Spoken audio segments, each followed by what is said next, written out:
Space Mobile Podcast. We just basically turn their phone and be seamless, regardless of where you are. We don't want the user even to know that it's connected by satellite. Listen, the opportunity that we have is very, very, very large. Okay. Let me just give it a sec. And also just check the chat and see if people tell me it's working. I don't know. The last one, all of a sudden, just showed everyone getting kicked off. So Elon didn't realize I was actually about to compliment him, which is ironic, before he shut me down while proclaiming the importance of freedom of speech. And so it looks like people are saying it's all good. Okay, great. So let's start again. The thing we started with is really just this high level aspect, which I think is really important. One thing I always ask my team when we're looking at investments is to zoom out and ask, is this a strategic asset? And so really to me, the definition of a strategic asset is one that someone else needs to buy to either pursue an important new business or be relevant, versus something that's just kind of a cash flow based investment or a point solution where no one necessarily really cares. And, I've said this many times, but I think what happened, the big surprise for the Mag 7 is that you had, some billionaire hobbyists by appearance, uh, build these space companies that masqueraded sort of as, build a super yacht, build a space company, nothing to see here. And then you wake up and you have these globally important businesses all of a sudden. And, 2 weeks ago, when we saw Sam Altman say, or revealed that he was considering buying a space business, uh, I think that was a wake up call for a lot of people where they had this kind of, oh shit moment of, is this strategic? And this was always my belief, both on SpaceX too, is that there was more to me that meets the eye to these space businesses. And Bezos himself, when he had that interview, now at this point, it was a couple months back, he's a very calm guy. He doesn't have to prove anything to anyone. And he's not raising money. He funded it all himself. And he, very clearly said, I think this is a, $1 or $2 trillion opportunity. And a lot of people in the audience, including me, would probably think, well, how and why? A lot of people look at launch and think it's maybe a small market. That's certainly what I thought. And I don't know that many market participants really got their head around the telecom opportunity until maybe recently with Starlink.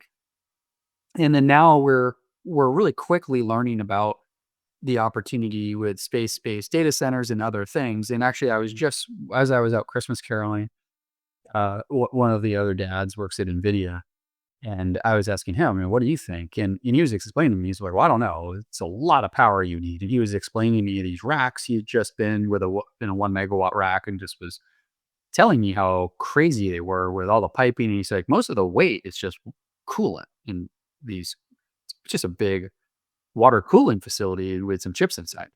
And so we were talking about this a little bit. We didn't have a real strong point of view on this, but I did say, and he knows ASTS because of course that's what I talk about around the campfire. And he said, when I told him that they already had the ability to do 120 kilowatts of power, his eyeballs go. He's like, wow, that's a lot. It's less than a megawatt. No, there's a lot of questions we have to answer when it comes to space-based data centers, but answer those questions we will.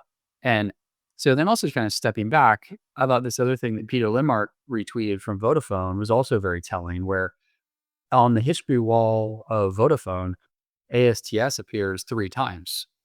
And so we're strategic assets. So getting to where the rubber meets the road, I know a lot of us saw this tweet from the company that came out just an hour or two ago with frankly, a beautiful picture of FM1, FM1 in the fairing, ready to launch. They've handed it over to the launch provider, which is really a way to say, hey guys, we've done our part. If there's any type of delay, that's really on the launch provider at this point for reasons that are outside of our control. And should be pretty soon. So maybe in the next week or two, we get that launch. And what I'm particularly excited about is actually what might happen in between now and FM1 launch. I personally believe that there's a chance that FM2 gets shipped. I think that that's going on New Glenn 3. Could be wrong, but that's just what I think. And I think there's a very real possibility that Bluebird 8 and 10, which is really kind of like a three shot, and then 11 and 13, which is another three shot, those might get shipped very shortly as well. Now, I don't know that. I'm not trying to get people all excited, but I'm personally very cognizant that the risk to the upside on those things is near and present. And so for me, you might, well, Kook, what does that mean? Well, that's where I'm pretty cognizant on things like, do I want to sell covered calls next week? What do I want to do? And I I did buy some ASTX, which I use this very, very much as a trading vehicle, very small size compared to my core position. When I mean small, I mean uh 0.1%. So we're talking like really on the edges. It's really just so I can feel my heartbeat with excitement with some of these little things, but economically has zero influence on my actual position whatsoever, just so that people context that. But that's kind of my think is that this could happen this week. It's a good week for it to happen.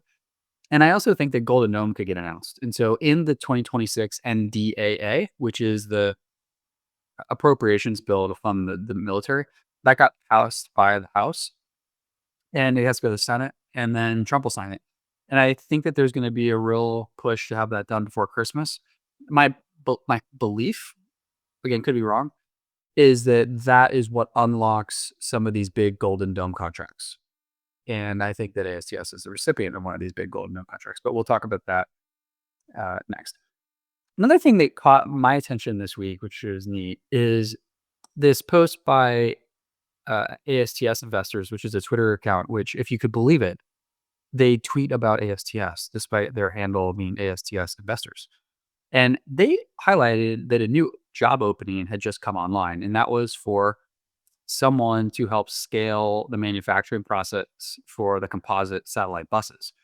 So, for those that are not as deep in the weeds, the FM1, FM2 use a metallic structure for the spacecraft, and it weighs more. And then a Bluebird 8 Plus are going to use composites. And to our knowledge, the composites have been the critical path item, which is to say that progress could not move forward until those composites were received. We tracked and saw composites being dropped off with the Antonov plane, and we believe that they are now receiving a continuous stream of these from their vendors, which is good. We won't say why we know that, um, but we think we do. And so then seeing the company hire for the capability to bring this in-house is important because this is a critical path item. We want to have as much as we can vertically integrated so we control our own destiny. And here we see a job opening, which tells you just that. The company is not the only one keeping us updated. We also had AT&T directly this week say, hey, Space Mom, check it. And then directed us to FirstNet at a very specific time to share a testing update with us. And then sure enough, FirstNet punctually produced, some cool videos showing a bunch of first responders testing out the equipment, showing that it worked. Very exciting stuff. And what's great, and people might not appreciate this, but it's just a very important point to make, is that the company is always very deliberate when they have real technical details to share. They have those releases done with their partners to add that credibility and verified results. So going to the short pumpers, like I mentioned earlier, there are Christmas carolers of motivation. They've been lately saying, "Hey, this company looks a lot like Nikola. How do you trust these results?" Blah blah blah. Well, the point is, like, Nikola, I don't get too sidetracked Nikola, but like you had this FOMO where some idiots at GM were just kind of like scared of missing out and then didn't do any of their work. Versus by contrast, AST Space Mobile has been working with their partners for 5+ years, and along the way have had progress press release by those partners and multiple partners. And it's not just some fly-by-night company; it's AT&T, Verizon, Rakuten, Vodafone, FirstNet, which is a separate legal entity, but is controlled by AT&T. And they're all showing this work, and we're having this feedback from the first responders, which is great. So people would note that these tests, do show it working outside. Well, guess where first responders are generally working? Outside. It's a natural place for them to try technology. Um, and also, Block 1 satellites are not as powerful as the next generation satellites that are coming. It's just a function of size matters. And FM1 is going to be much, much bigger than the other satellites, which with a phased array means that the beam forming is much more advanced and sophisticated. And so with low band spectrum, you will get indoor coverage, at least through one wall. But in any respect, getting broadband service from a satellite is itself a very good thing. So then FirstNet is something we've talked about for quite a while. And it's kind of become the joke of FirstNet soon. But what's important about it is the validation of the company, for one. Two, frankly, fulfilling the mission of the company. And so this will save lives. That's great. If you're starting a company and you have a great economic case, well, that's what you're supposed to do. But to the extent you're going to save a bunch of lives is certainly something that should make people feel good. I've just remembered this is a good time for me to put my Jets hat on. So let me just put my Jets hat on, fulfill the prophecy. You're welcome, world. And just visualize me right now, sitting behind a microphone, looking at my weekly as I have it written in Microsoft OneNote, wearing a Jets hat. That's the visual I want to give Corey as he slips into bed tonight. But the important thing with FirstNet is it should be a big contract. You have 7 million or so subs. They're going to be paying premium rates. It's going to unlock a ton of spectrum, for one. So the way this is working is this is going to utilize FirstNet spectrum, but when it's not being used, then AT&T has the ability to use that spectrum for commercial uses. So it's actually quite interesting. Katzy is the person that brought this to all of our attention. And now let's do some math with Endless Capital, who is definitely not known for being quiet and calm, and that's why we love him. And so his math: 7.5 million devices, ARPU of $10, which is low, although he might be doing net. It's at $900 million of annual revenue. And so then when you put a margin on that and then put a 30x multiple on it, that's $20 billion of value. And that's $50 per share. And I think that's about right. That's kind of the math I think is going to be applicable for FirstNet. That's the math I think is going to be applicable to Golden Dome. And so I think these things, because they're going to be such extremely high multiple lines of business, because it's government and very stable, I think these things are going to drive $50 of value per share at a clip. It adds up real fast. Now let's check in with Kevin Chen on his math. And so we've actually had people disclose these numbers. And so June 26th, we have Mohammed Beg of FirstNet AT&T. There's a video out by him, and he talks about it. It's called the ASTS Initiative. And the current services are between $20 and $100 per month. And they're targeting a price of about $20 per month for AST. So these ARPUs are pretty well triangulated, and then it's about the uptake. And I truly believe that FirstNet users are going to have a very high level of uptake of this service, which is great, and drive demand. And it's going to validate it even more so. And again, it's a big spectrum unlock. In the world of spectrum unlocks, we also had the Legato FCC application filed.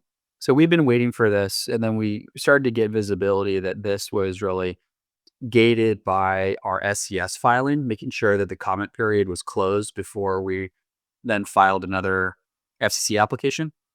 And it's pretty uneventful, honestly. I read all the filings, and I don't know that I saw, like, frankly, that much to report on. It's an amendment to Legato's current license.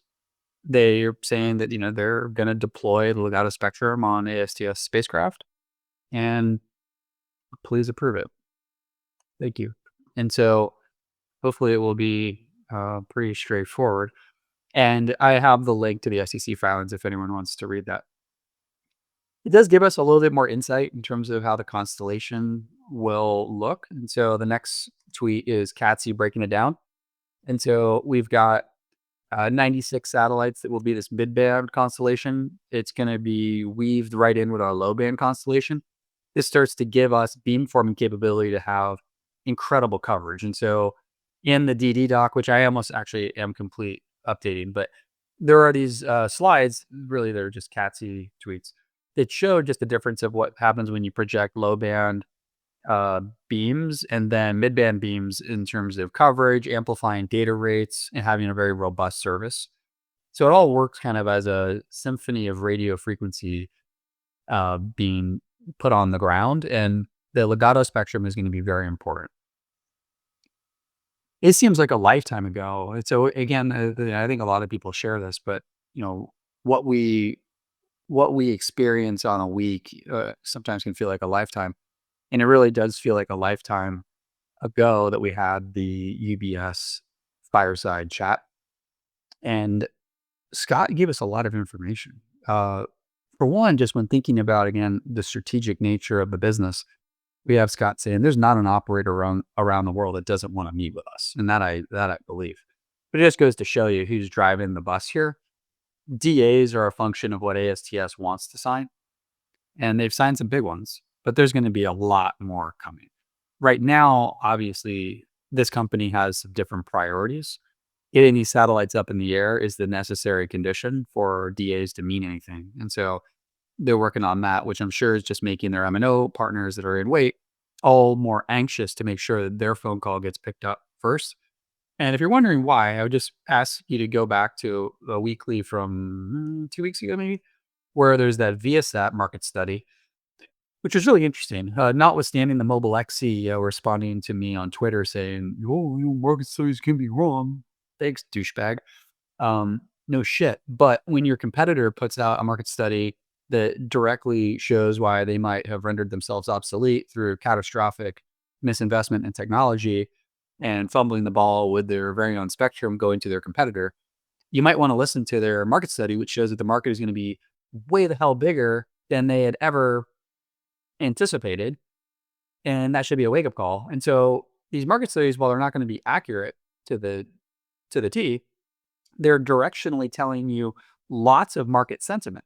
And so the Viasat study was an interview, I think it was 12,000 people, and it's, getting a good cross section of people around the world in terms of what they care about.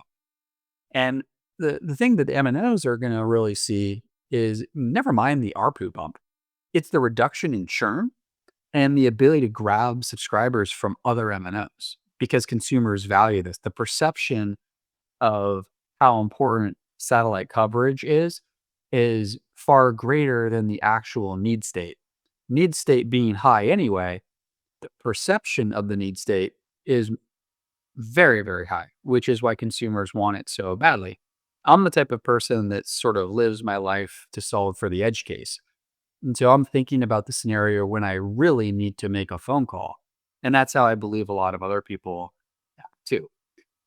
So interestingly, Scott also says, and very specifically, we're putting more power into orbit than anyone else. Well, and that's really going to the AI data center use case, and it's also going to military use cases. And just think, why is Scott being so specific with that? And is it because, some random cartoon Twitter accounts started, berating them about this and we forced the company's hand? The answer is yes. We forced their hand, like the market forces the Fed. The space mob is undefeated. And it's probably because something happened. Scott's not a dope. He's certainly not listening to me when I say jump. He's definitely not saying how high. He's saying delete your account, Kook. But there's something going on of why he brought that to everyone's attention. He also confirmed that there's 13 launches scheduled for 2026. That's cool. And then if you hear one thing from me tonight, it's he specifically talks about other things ASTS can do. He specifically says and mentions its radar capabilities is what brought the company into the Golden Dome discussion. Specifically saying they are involved in Golden Dome and why they're involved in Golden Dome. And then he goes on to talk about how they have a separate Micron facility they're spinning up for government programs. Huh. Interesting. And then he says if the government wants government capabilities that ride on commercial platforms. Then he talks about how each program of record is $100 million per year and they're currently working on 10. Then he talks about how the production is almost up to 6 satellites per month and that they'll disclose that when it's done because he knows it's a big deal. Talks about the 90% margins.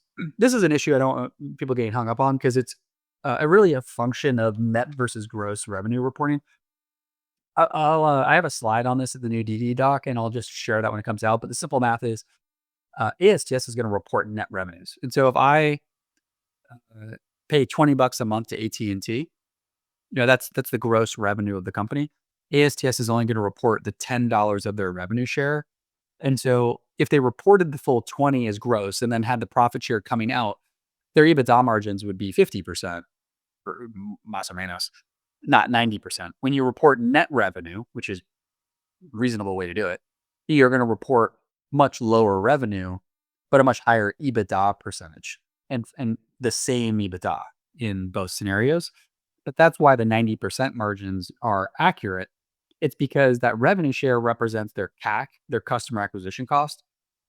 It's, in a way you could argue all day about this, but it's important just to understand what's economically happening. It's a genius model to effectively push your CAC all to AT&T, who's going to be able to acquire customers far more efficiently than you, blah, blah, blah. So this UBS call was great. Let me just go through some of the links. There's 5 links I posted related to this. So there's the replay. I listened to this twice. I think most people listen to this multiple times. And then let's just check in with some other notes with this. So yeah, ASTS investors, again, this account for some reason continues to post about ASTS despite their handle's name. And just repeating what I just said about the government use cases.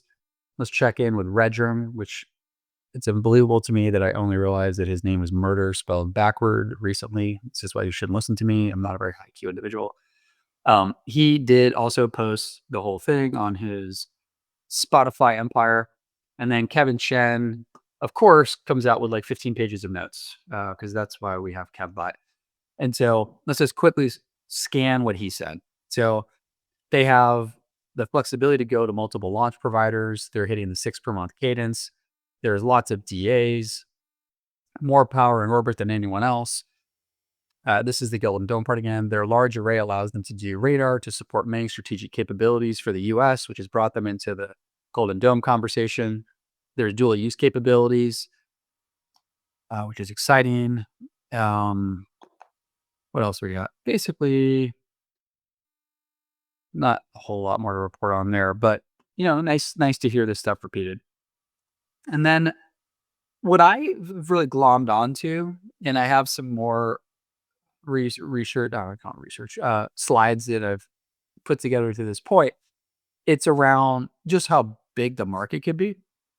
And so Scott's been really clear, said, we're building this company because we believe there's tens of billions of dollars of revenue capability. And when you sit down on these panels, the other companies say, well, we don't know about the TAM. And, it's fine. They, from a legacy perspective with their narrowband solutions, they have been TAM limited because they have very high friction services. And so there's a change in the world in terms of demand for data. There's also a change in how this is being delivered. So low friction model versus a high friction model. And ASTS took a bet, full ball of wax, saying, we think it's a big market. So we're building really, really big satellites, super expensive constellation, $3 billion. And we believe there's a big market. So once we're up, we're going to put that to a test. And if it is big, we're actually going to be able to realize that much money. And that's an important comment to really reflect on, frankly. When you find a company like this, you want to understand how the revenue model works. So how it scales. Do you have to push a rock up a mountain? Or, once you build a stadium, does, a crowd of 70,000 people just show up and out? And it's important because there are a lot of people looking at the current revenue and saying, well, this space mob, these clowns, they think this company's going to do $4 billion of revenue. In 2027, they did $14 million in Q4. Look at these knuckleheads. How stupid can you be?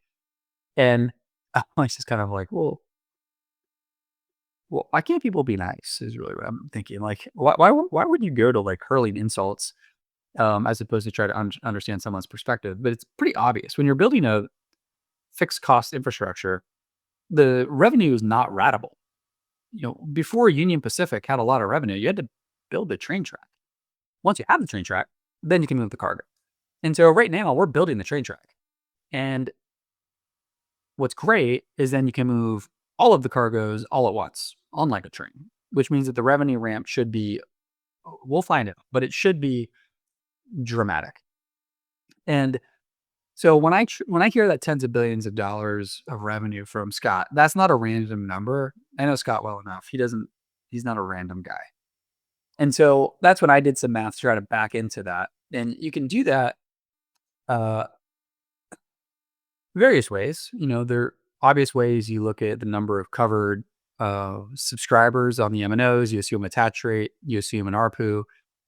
Then you realize there's IoT. Some people have multiple devices. I have, look at my household. We have three, five AT&T plans. So, soon to be 7 once my kids get phones. And then my cars are connected. I have multiple cars. Blah blah blah. Like each family is going to have more of these connected devices than I think they probably even realize. And so there's a multiplier effect. Then there's things like Golden Dome and FirstNet, which can each be $1 billion. Then there's Satco. Then there's the great, developing world where God knows what. But interestingly enough, that Viasat report shows that those people actually have the highest demand and the highest propensity to pay as a percent of their current ARPU. So it's a lower ARPU, but they're willing to pay a lot to get this service. And then you can kind of back into, is Scott right? If you get to those types of numbers, you can really start to quickly justify a market cap of hundreds of billions of dollars. And the other way to do the math is just look at the data production rate of the company. And so the company can, build lots of satellites. They can build multiple shells. It's not limited to 243. That's what the current application is. And then you can start to actually think of how much data they're going to produce, assume it will get sold one way or another. And that's another way to value it. That's how I tried to value Legato Spectrum, is calculate the spectrum reuse, the value of the data they can put down, and figure out how much revenue that should generate. Triangulate that with how much revenue MNOs are generating off, their spectrum portfolios. The numbers actually match. It's kind of cool. And it gives me confidence that, we're speaking the same language, Scott and I. We both think there's a big opportunity. And then just take a look, Google's introducing the first AI glasses. Do I see myself wearing AI glasses? Ask myself, do I see myself inducing glioblastoma? No, I don't. But who knows? I was a late adopter of AirPods for the same reason. I didn't want to give myself brain cancer for fun. But if this stuff takes off, that's just one more device that needs connectivity. And I think AI at the edge is going to be a thing. More connectivity equals more use for satellites, more people paying a couple bucks a month, and it adds up real fast. And then what I think is so fascinating is when our competitors actually tell us things about our company we didn't know. And so in the FCC filings related to the SCS application for AST, we have the RWA, which is the Rural Network Association, complain and say, don't approve ASTS because they will kill us. well, that's not a reason to not approve the service. You got to make an argument that they're going to interfere with your towers, et cetera. And they said that the problem is with ASTS, AT&T and Verizon will not need to utilize expensive third-party systems, which they pay handsomely. So unbeknownst to me, when I'm in the US, I was not aware that I was not always on an AT&T system. Never really thought about it until if I'm driving through, wherever, I might be hitting some local rural association tower. The RWA is an association of local providers, so it's not literally like I'm hitting a rural wireless association tower. But those people that have agreements back and forth, and AT&T is spending between $100 and $200 million a year on roaming fees when I'm driving, to some random place using a third party tower. Those will go away because AT&T will just service me with ASTS. The rural telecom providers will still have to rely on AT&T for roaming unless they strike a deal with ASTS. But this is the type of TAM discovery that I didn't know about. Initially, we started, dead spots. That was the math. It's like, well, how many dead spots are there? What is existing wireless coverage? These things. And then we started to realize that, no, the MNOs are going to pay capacity payments for redundancy of their network, for surge capacity, for FirstNet. And then it's, thinking, oh, wow, they're talking about copper replacement. They're going to decommission uneconomic towers. And now we found out, it's like pulling a $100 million bill from your couch. Now it's like, oh, no one told us that they're paying these crazy roaming fees that will go away with ASTS. This is where the TAM just keeps on going wild and goes back to the first thing we talked about. What happens when you stumble upon a strategic asset? And that's what Ampan Man and I talk about a lot is, this week we again got really excited about Golden Dome. We think we have got this. I'm not a paid pumper, despite the accusations. I actually don't know the paid pumping business. I don't know if I'm missing out on some great career opportunity, but it doesn't strike me that that's a good way to make money. So we just kind of self pump each other, and we're talking this week, and we're just kind of telling each other, like, can you believe we backed into this? When we made this investment 5 years ago, we had no idea how this market was going to evolve. And we just honestly cannot believe our luck that it starts to look like the world is going to need space-based AI data centers. And this is the company uniquely situated to win. And then we think that this company is going to power a Golden Dome. That's really cool. We didn't have that in our bingo list 5 years ago. That's what happens when you have a strategic asset. They grow in importance. They're a platform. They create opportunities for themselves. It's a really good way to live your life is to own a strategic platform and then just chill out. And so then the other cool thing is just how all these other MNOs have a really strong incentive to use us. We are going to be a common layer across all the MNOs. It now seemingly eliminates cross MNO roaming, and we ourselves become the global roaming network. And so it's a big deal. And the company was always built to be a carrier neutral solution. And so we're not doing what SpaceX is doing, which is directly threatening the existing balance of the MNOs. Elon could take the view, and I don't know if I'd take the other side of him, that he could, in fact, create a very successful MNO. Not going to doubt that for a second. That's an expensive proposition, though. And ASTS is a bet that the incumbents, sort of the empire will strike back. And sometimes the empire does strike back. Remind me all these fintechs in 2020 that took a dent out of JP Morgan. Basically not. JP Morgan's doing just fine.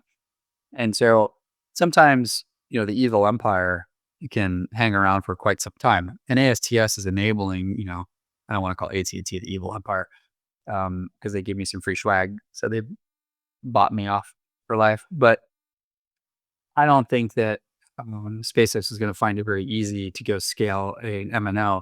But in so even talking about that, there's certainly alienating those MNOs from wanting to work with them. So now let's get to Golden Dome. And so Golden Dome seems to be happening faster than the market is expecting. And so General, I can't say his name, Gutlein said that Feinberg, who's the Assistant Secretary of Defense, founder of Cerberus, is, quote, working really, really hard to scale out the industrial base to expand the magazine depth of our weapons. And that the Golden Dome office has, quote, injected our requirements into that process. And so they're moving on this. And I still think that there was a hope to get a lot of this out before Christmas. And that, I believe, is evolved with this 2026 NDAA, the Defense Authorization Spending Bill, which did pass the House and now has to go to the Senate and then the President. So exciting stuff right there. The military opportunities keep heating up. So there's a tweet from Katsi, and he found out that a bill just dropped where this thing called T3TL is back on the menu. And it's actually, I don't even know what that is, but it's something related to defense that relates to us. And then, we kind of pivot though. And this is where it gets actually pretty interesting about space-based AI. There's a lot of people fighting each other on the internet over this, of course, because that's what Twitter is all about, is to say something and then have a swarm of people attack you immediately. And so the Wall Street Journal helped put some fuel on this fire by having an article about Bezos and Musk race to bring data centers to space. So again, it's like I was telling my wife, it's like, well, space-based data centers, it's really just like me, Pan Man, Jeff Bezos, Elon Musk, and Sundar and Eric Schmidt talking about this. So just a bunch of knuckleheads that don't know what they're doing.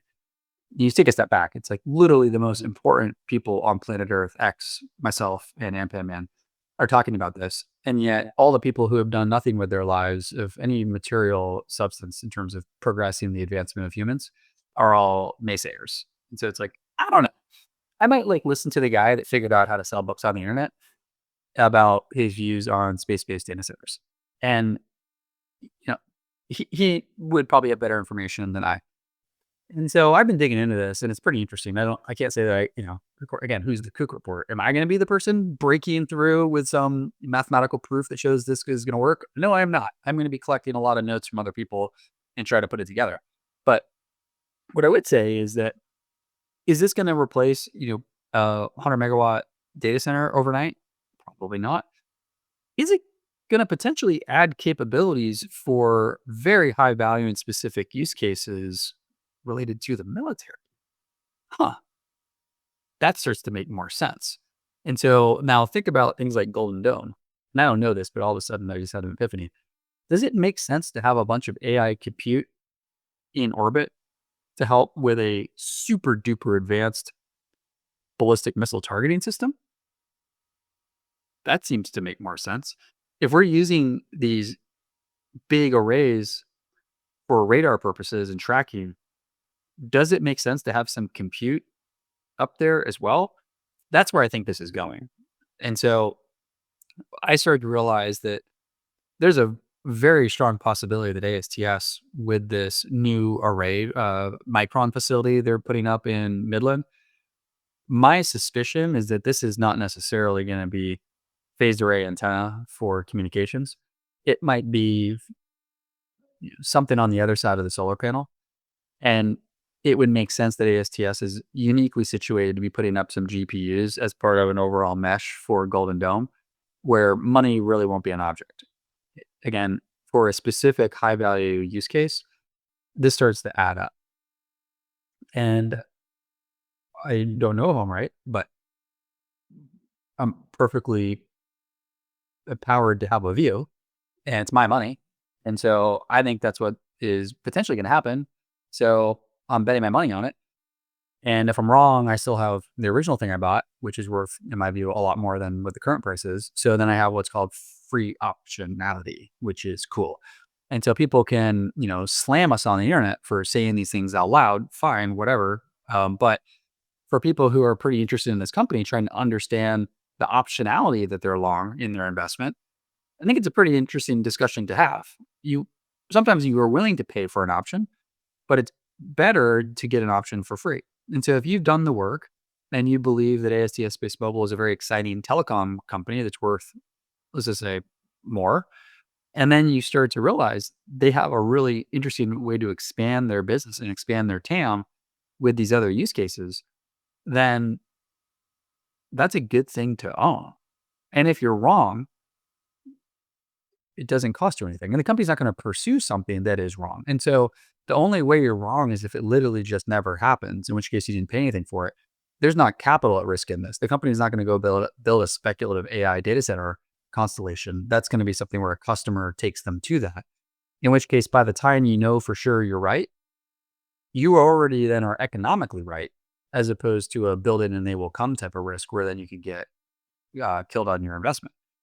So it's interesting when you put it in that context, and just keep in mind when people are kind of slamming us as all too speculative and blah, blah, blah, put it in context of, you have your base case investment and business that you're pursuing, and then you have these outgrowths of incredible high magnitude optionality for which you're not paying for, in my estimation. And importantly, the company isn't having to put capital at risk against those things. But then it goes to, believe that because the company is now building this dedicated Micron facility, and they talk about that in the exact same breath, they talk about non-communication use cases, radar, and Golden Dome. Call me crazy, but I'm putting one and one together and saying they were brought into business that justifies that capital investment. And that would make sense based on how this company uh, generally works. So Redrum did a nice tweet that says, "Did AST Space Mobile just become an AI play?" And this is where he just pieces out all these other things we've learned. And again, Scott said, "quote The add-on opportunities are really impressive, and you see that with all the data center conversations in the last week or so, whether it's communication services, non-communication services to the U.S. government, or the next generation of commercialization of space." Will be in a great position to build that out, being vertically integrated and having this fantastic ecosystem and then having an orbit architecture. That is exciting. And so then zooming out, why are we in a position to win? We can generate over 100 kilowatts of power. So that's a lot. That's already a big number. And like I said at the beginning of one of the three spaces I had today, I forget which one, if it was one of the dead ones, but when I was just out with my friend who's at NVIDIA, and I was like, kind of asking him his view and telling him, I told him, again, AST Space Mobile can already do 100 kilowatts. And he kind of was like, wow, that's a lot. So that will get attention. So then you also have the thermal management. And so you have ASTS has already really solved the way to radiate the heat. They have incredible thermal expansion on this because ASTS satellites are not in sun synchronous orbit. They're going in and out of the sun, although they will have an SSO shell as well. But they've already solved this problem to have a giant radiator, which is important. And then we already have the backhaul solved and things like that. So interesting things, but then we want to compare it to Starlink. And so Elon has been out giving us some numbers as well. So Elon says that Starlink V3, which is their new big satellite, which they can't launch yet because Starship crashes, says that Starlink V3 will be 20 kilowatts. Again, ASTS Space Mobile, we believe, is 120 kilowatts. And so then Elon is saying, well, then they could basically rejigger that whole satellite to get to 100 kilowatts if they get rid of the giant phased array antennas. And so I'd be curious to know, what could AST Space Mobile do if it rejiggered its own mass to optimize for that as well? And I don't know the answer to that. But it is interesting that Elon is telling us how it works for himself. And then Anpan Man also tweeted out a really nice comparison between the two as well. So, like we said earlier, I personally think the military AI opportunity is where this thing happens first.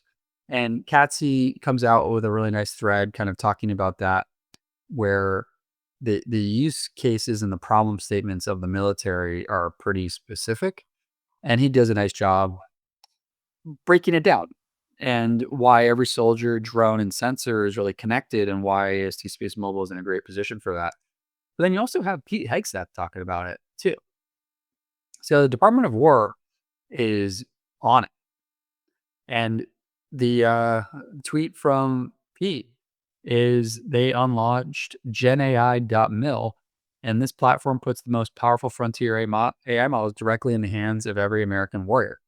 And this just goes to why you're going to need enablement and edge compute. And you think we're going to play a really big part in that. And so then as we look at kind of what's happening in the VC world, I did give some links for some new entrants that are doing this. They're all kind of small scale and sort of exploratory.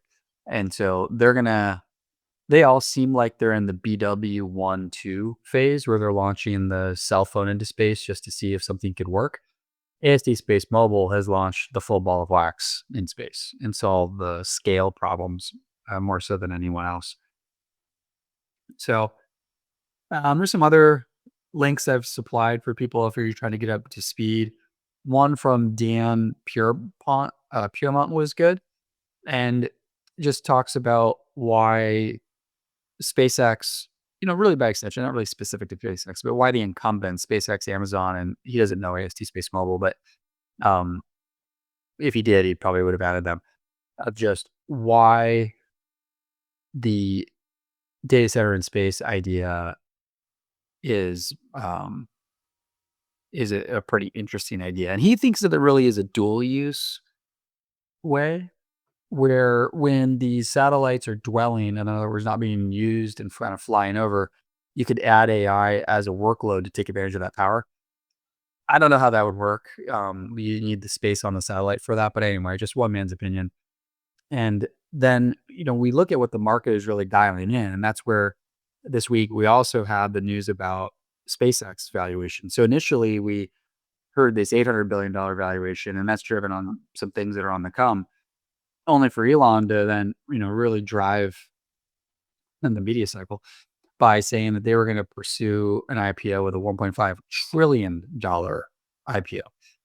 Well, that has to clear the market. Who's to say it won't? SpaceX is a very exciting company, but that starts to get a lot of attention when people go, well, how the hell do you justify a number like that? That implies a really big TAM. That implies a TAM far larger than the launch market by any stretch of the imagination. They're telling you that the TAM for the telecom applications is absolutely astonishing. And it's telling you that there's on the come use cases like data centers, et cetera, that are promising. These are all good things for AST Space Mobile. It's waking people up to the enormity of the market opportunity. And it's like we talked about earlier. When you're long a strategic asset, you begin to bolt on market opportunities as opposed to being the little bolt. Other things, there's a Crossroads Capital letter update. Ryan does a really nice job talking about the investment, so I'd recommend people to read that. But then we get back to the, I don't know, it's not FUD, but like the SpaceX problems. We have Dr. Ollie, who's very technical and a great contributor, is posted here under this SpaceX interference tweet. And he just is bringing more attention to why these amateur radio telescope guys are picking up the Starlink emissions when they're not supposed to. And so they're picking up and they can hear Starlink, which is telling you that there is interference and really high side lobes in terms of how those beams are performing. This should come as nothing new. This was all in the FCC filings, but now we're actually seeing it in the real world applications. Next, and this thing I thought was actually particularly interesting, is you have Dish. DirecTV. So I mislabeled my tweet. I'm sure I'll get a liable charge for that in 15 minutes. But DirecTV came out and said that SpaceX's testing is validating the results of DirecTV's simulations, which is showing very high interference. And so SpaceX is causing reduction in service for people watching satellite TV, and that there's a very high impact on users of satellite TV because of SpaceX's inability to have an efficient system. And so DirecTV filed its data in an FCC docket that is really just showing that SpaceX is impacting them on an everyday basis at locations that would normally have a good, strong link. SpaceX is spamming that and causing a degradation of service. This is potentially a very big problem for SpaceX. It means that they might not get a permanent waiver to scale their service out. And if they don't do that, they have to power down their system, which causes all sorts of problems. The specifics of the math on this is in my DD document and will certainly be included in the updated DD document that release sometime shortly. For anyone that is dealing with feeling a little bit sad, I just recommend that you read Katsy's annotations of the FCC filings. If that doesn't cheer you up, then nothing will. there's no better comedic content produced on the internet than Katsi annotating FCC filings. And so these were classics. And I think they've become kind of a cult following at this point of the classic Katsi annotation. So we got that, which was super fun to read. And then the last thing is there was a slide that was out from the chief scientist of space systems at AST Space Mobile, which just showed really, I call it orbital pinball, just shows what's happening with different constellation sizes and the impact those have on radio astronomy and space environment and debris impact. And so it just shows that Starlink things just become inevitable that something will go wrong because they have to have over 10,000 satellites versus AST Space Mobile having hundreds. Big difference. And so as it relates to the burden of orbital collisions, the impact on science and things like that, it just goes to show you that our model is more sustainable and that the Starlink constellation is going to be a significant nuisance to everyone around them, whether you're a neighboring satellite constellation or observers on the ground. And then again, right before that, we had that SpaceX is killing the video star. It's as simple as that. You're knocking out direct TV, and that's the primary user of those frequencies, and you're not allowed to interfere with them. So that's what we have for the weekly. I really think that Scott has the chance to do the funniest thing this week. It would be a great week to ship FM7. It would be a great time to unload the revolver of all 6 of the next birds we have. Let's just bang, bang, bang, bang, bang. Do you feel lucky, punk type of thing?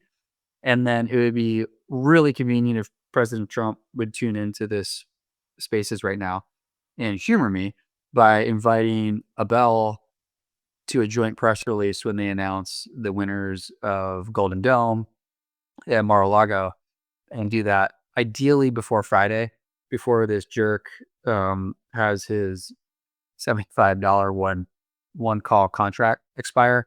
I would like for this guy to eat it and eat it hard. That's my only request for Christmas, is I want to see a person lose money on one call that they sold short.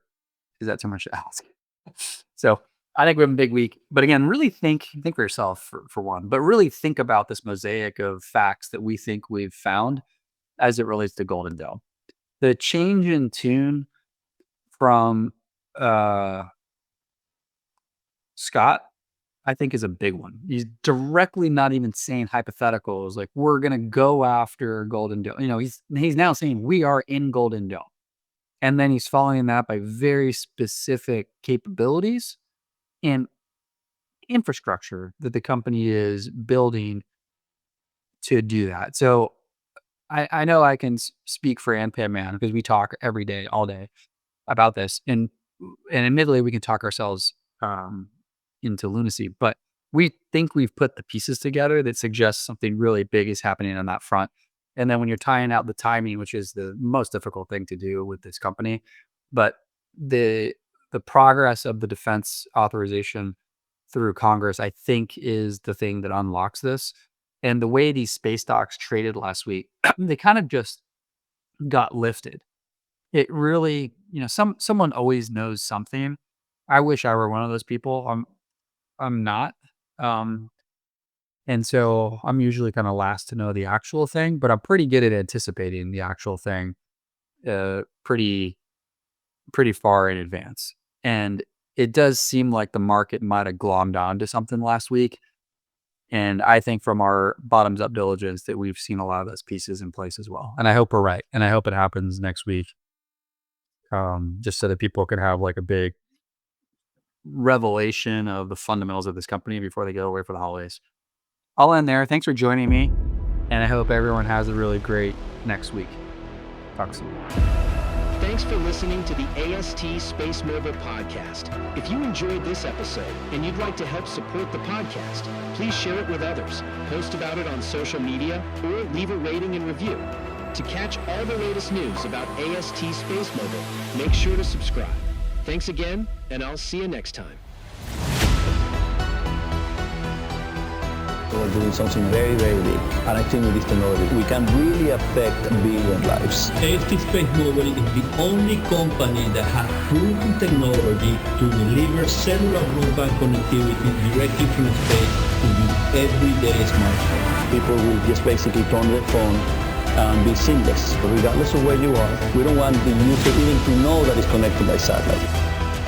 Our role is to bring this into reality, always in partnership with the MNOs.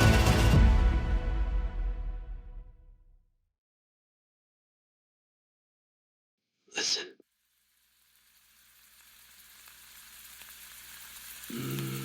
Waffles.